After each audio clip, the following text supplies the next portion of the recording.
all cut. Now let's see if it comes out.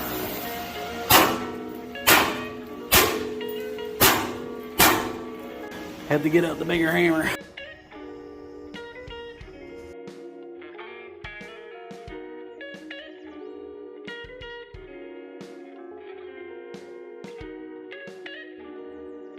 Diving right into the back, I'm going to take these running boards off first.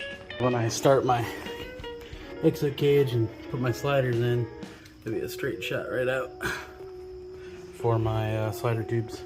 Well, thanks for watching this part. Stay tuned. We're going to keep working our way to the back, get all of that rear independent stuff out, diff, axles.